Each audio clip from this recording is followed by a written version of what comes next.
for in this election period? Well, all sorts, right? Okay. I mean, if it pertains to, so let's just start overall. What are Nigerians searching for, elections or not? And last week, the first thing, the top trending thing that Nigerians are searching for is peptic ulcer. Peptic ulcer? Which is very funny. Wow. What could have triggered It turns that? out, the same question I had. It turns out one of the popular former Nigerian music artists. Oh, yes. Lord of Ajasa. Lord of Ajasa. Yes, Lord of Ajasa the story came out that he's suffering from peptic ulcer and is trying to raise funds for his treatment. Which was very funny because what usually would happen is Nigerians see all this sort of big grammar or big English and just go online, just go find out what it is. Find out what it is. I mean, can I have peptic ulcer, for instance? If I have it, is it like malaria? How do I treat myself? So peptic ulcer was number one. Oh, wow. And number two was, guess? Atiku Buhari. 10 years. Oh, the 10-year challenge. Oh, challenge. yes.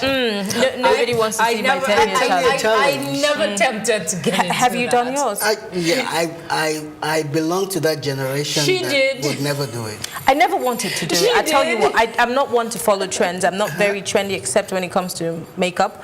But my cousin outed me on Facebook, so I was like, oh, you know what, let's just retweet it and repost it. Because I don't think that I looked any different from 10 years ago. I look extremely Trust me, I don't. I still look the same. We need to flash your picture from 10 years ago now. I dare you. All right, can we go maybe closer? So just now let's go back into the elections. Yes. So Google is a knowledge engine. Most people go on Google to help them get informed, to help them make informed decisions. Yeah. And the election is such a critical period for many Nigerians. And it's been said, on the program again today, many times about how the 2019 elections is going to be a defining moment in the history of our country, and how Nigerians are using Google to make that decision. Again, for many who don't understand what Google Trends is, it's a representative sample of what's going on search. What the people are going on to search for. People are asking questions. Who is this person? Who is this person's candidate? What state is he from? When did he start politics? And those sort of questions are coming up, and we, by virtue of the sort of data that we can see, we can begin to show and give a representative sample of what's going on. So, for instance, last week, in the last 1 week, the top trending, and I brought it here, the top trending, most searched politician in Nigeria, presidential candidate, is Atiku Abubakar. Wow. Followed by the current president, Muhammadu Buhari, followed by Kingsley Magalu. What do you think would have triggered, because the going by the peptic ulcer story, yes, there must be something that would trigger people to go, it's questions. I mean, it's election period, first of all. You'd expect that people are asking the right questions. If you're not asking the right questions, then we're not running a proper democracy. So people they're asking questions. So it could be all sorts of things. Coincidentally, I also have the top questions that people are asking about Atiku Abubakar. So, for instance, the number 4 question is, what is the history of Atiku Abubakar in the PDP? I mean, imagine that question is coming up. People are asking, what are his antecedents in this party? I mean, he's running... That does indicate, because I saw some of those slides earlier, and it does indicate that Nigerians are truly invested in this election. I think a bit more involved than usual. Yeah. Absolutely. And I have followed election trends on Google Trends for many years, because in the last elections, I was also working on this, and I was sending this sort of data to different people. So what has changed? The sort of questions we're asking are a bit more intentful. People really want to know this time. And the questions sort of tell you that Nigerians are taking these elections a lot more seriously. A lot more seriously. Yeah. You know, so from questions about where is he from, the number 5 question that he was asked was, when was the last time he was in the US? That was in the so news. now you see that the people are trying to be sure, are we thinking about a candidate in the right way? And are we asking the right questions? Because if you're not asking the right questions, then you can't get the right answers as well. The second most searched presidential candidate was Muhammadu Buhari, and one of the most interesting questions that people are asking is how many states are thinking about President Muhammadu Buhari? How many states want to vote for him? People are actually checking up. People are checking that because how is Google supposed to answer that? Supposed to answer that? I mean, you never know. So Google itself is we compile information from all sorts of sites and we surface it. So you never know. Maybe someone has written some sort of analysis about how this election is going to go, and people just want to be sure. Again, and I know I was speaking to a couple of my friends last week, and some of them were like, I'm only going to vote for a candidate I know can win because I don't want to waste my vote.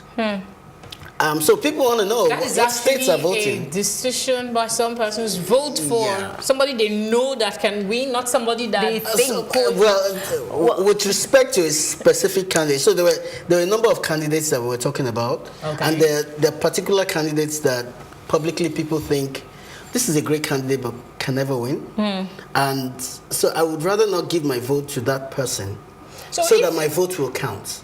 That kind of that's giving up already. That's dangerous. They're giving up already. That means it indicates that Nigerians. This is not a trend, right? Is it? It's not a trend. It's nothing. It was a conversation. It's nothing. It's just it's worrisome that somebody would be thinking that even though this person is a good candidate, I know we're talking about. I'm gonna go and give 0.1%. No, I don't think so. I mean, mathematically, we can't live on hope. Mathematically, there are a few people who think that mathematically, if at the end of the day, the result of the election comes down to my vote, I don't want to have given it to somebody a candidate that. Yeah, I want to leave my choice to the two top candidates. I want to pick the best of the two top candidates so my vote can count.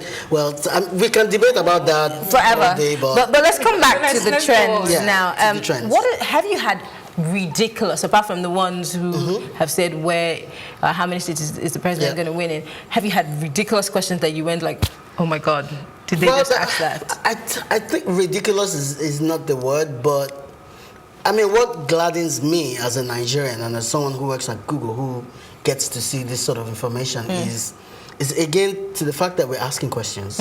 As we know, I mean, my mom used to say, if you want to hide something from a Nigerian, you put it in a book. Put it in a book. That doesn't work anymore, does it? We don't ask questions as much as we should.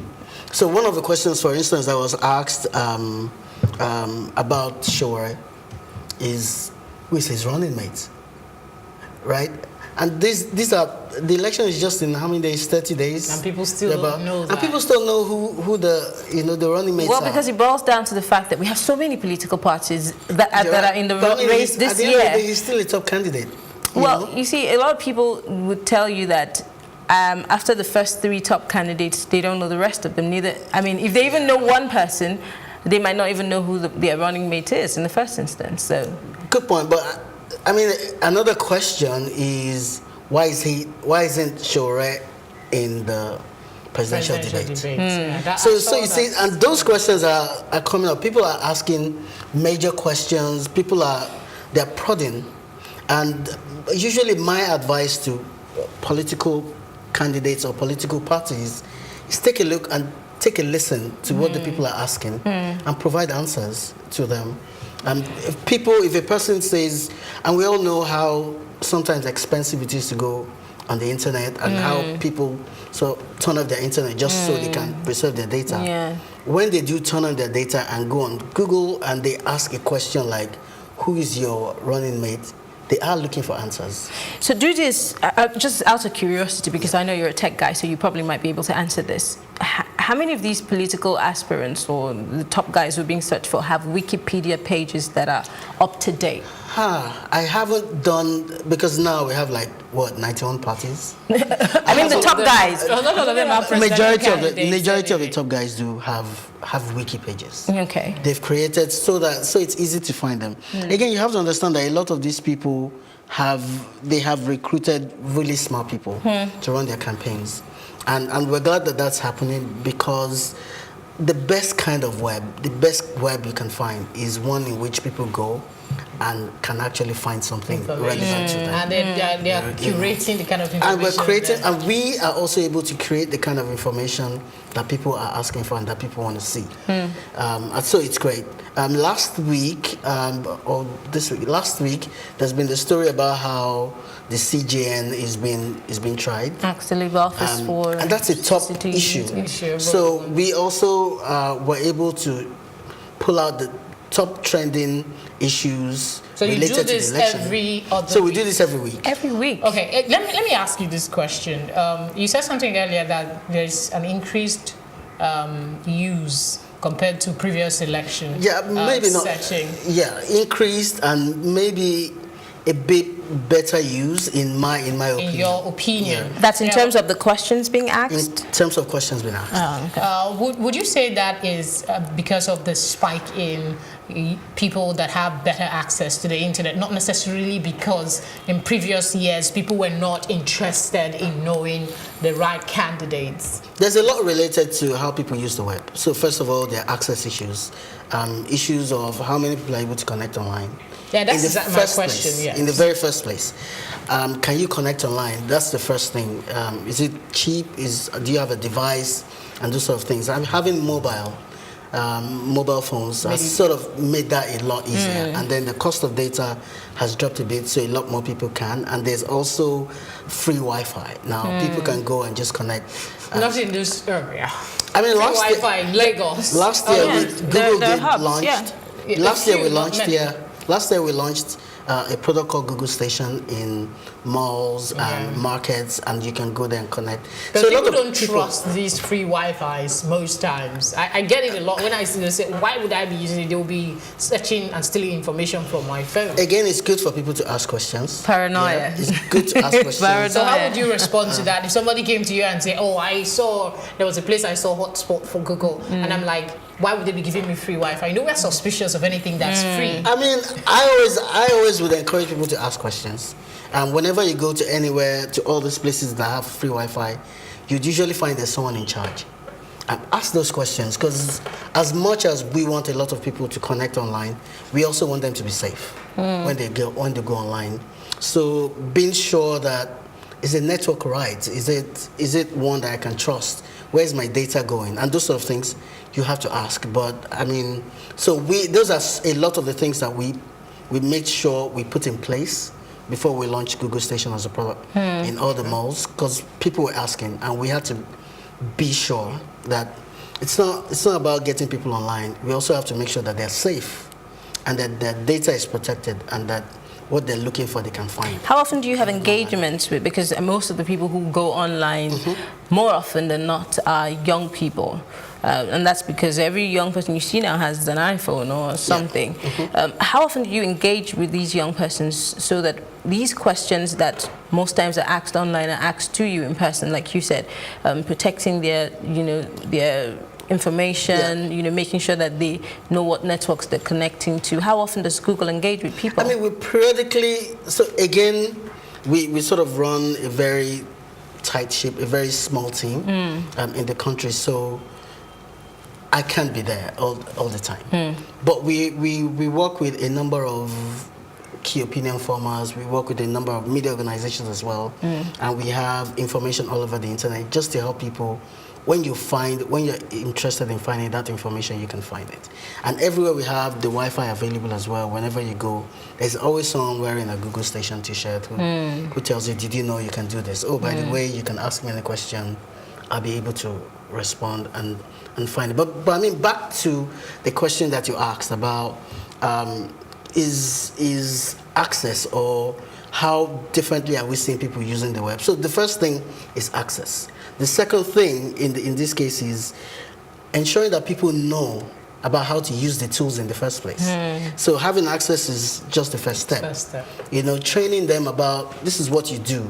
This is what this tool does. This is how to search. The other day, within the office, we were chatting with someone who says, I never find what I'm looking for. I'm looking for how to become a makeup artist. It took a while to actually learn how to use those tools, but it's we life-saving. assume it. There's a lot of assumption that once you put a device in a person's hand, it's sort of magic. And the person knows everything. Sometimes you have to teach people. And that's why we have a program running called the Digital Skills Program, where we're training 10 million people across Africa about how to use the web to create jobs of the future. So, I mean, everything is changing now. So with a lot of these programs running, we're seeing a lot more different use of how people are using the web to search. So things like the elections, very critical Very point. critical. You know, it's extremely important. And the funny thing is, Nigeria is having elections this year. South Africa is having an election this year as well. Quite a number of countries. I think so Turkey how is is having the an trend election. in South Africa? Do you have any idea? Well, I have no idea, which is interesting. If I'm going to be back here next week, we can talk a bit about what's happening in next door South Africa. Yeah. But let's talk about other things that are trending other than the elections. Okay. Let's find out what incredible things people are searching for other than 2019 elections. I think it was 2 weeks ago. There was the elections rally. Well, this is in a way connected to elections. There was the elections rally, and there was this one where people attacked each other. Yeah, it was last week. MC Oluomo. It's a big question from last week. Was, MC Oluomo. Is he dead? Wow. Right? So people went online to say, is he dead? And people are asking that question. So that was the fifth top trending question that people are asking last week on Google. The fourth was about, there's this Twitter story that broke, I think sometime around the weekend. Ashiwaju. So that Ashiwaju story was also trending, was a number 4 top trending story that people were looking for on Google. For those who love sports, people were searching for Fabregas. Yes. Fabregas eventually left Chelsea and the English League after playing for such a long time, and now starting in Monaco. Yeah. So Nigerian fans went online and were searching for, where is Fabregas? Don't go, we want you. I know. And then there was also the story of Andy Murray. Yeah, he's dropping out of the so he's dropped. tennis, He's had a few health issues. Yes. I think related to his hip.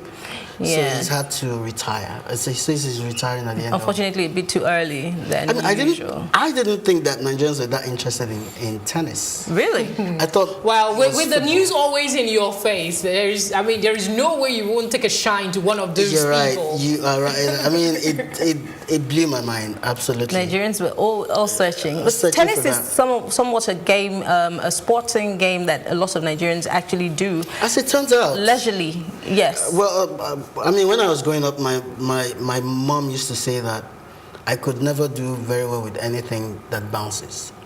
Really? And she's right. I don't think I can hold a bouncing ball. Like if we bounce so what it, sports I would never did you catch do? it. I play video games. Oh, that's not a sport. Okay. Is there Fortnite any is not a other sport. unique thing about the election trends? Election trends this week. Bola Tinubu was trending. What kind of questions were they asking? You remember there was a story earlier this week about him collapsing. Oh, okay. Yeah. So there was a story that he collapsed. So people wanted to find out. So people wanted to find out that, I mean, this was it true or not? This is probably the single most talked about person in Lagos politics, right? So if he actually did collapse, what's going on? Is he okay? So people went online to ask that question as well. Fowles the bad guy. Oh, He and released a new music video this week called Talk. Controversial as usual. Controversial, and he was talking about the politicians. So you would see that all the questions kind of like revolved around politics and around sort of the temperature in the country right now, and people are trying to find out that. Didn't Gold and his wife trend at some point? I mean, so because nobody knew where the wedding was going to happen. They did trend. They trended, but they were. I mean, the funny thing is they're not. They managed to keep everything on the They're not top 10, and these are. Again, you think about it. Music is great and it's big. You know, the trend, but a lot of these issues, Nigerians seem to find questions more around things that bother them. More than entertainment. They do entertainment as well. Do you think that some of these trends, these kind of questions that people are asking on Google, will have much bearing in the outcome of the elections? It will. You know, again, people ask questions because they're trying to take an action. right? At the end of the day, that's all it comes down to. So if I was being asked to donate to a peptic ulcer fund, the first question I'll ask is, what the hell is peptic ulcer? Right? So again, expectedly, people are going online to find out that. You'd find that when people begin to, it's great that people are searching for you online. You know, when they go on Google and they search for you, it means they're that interested. You know, what you don't want to be is, you don't want to be on that consideration list. You know, let them search for me. Again, it can be popular for a very bad thing. So searching for you isn't just, you know. The Asiwaju story I hear was tied to some rape allegations. So trending for the wrong things. Yeah, so, I mean, a lot of those stories, you also want to be careful that you're trending for the right reasons as well. It's going to be interesting. Very interesting. I can't wait for next week to find out what's trending. Yes, we'll be back here next week to talk about that. Okay. Thank you so much. Well, we've been talking with Taiwo Kola-Ogunlade. He is the Communications and Public Relations Manager, West Africa Google. Thank you so much, Taiwo. It's been really interesting talking to you. Thank you so much. I had fun. Okay. I feel like I work here. You could work Don't worry, you soon you'll start working with us. The conversation continues on our social media platforms. We'll take a break now, and we have the news coming up at 8. Do stay with us. We'll be back.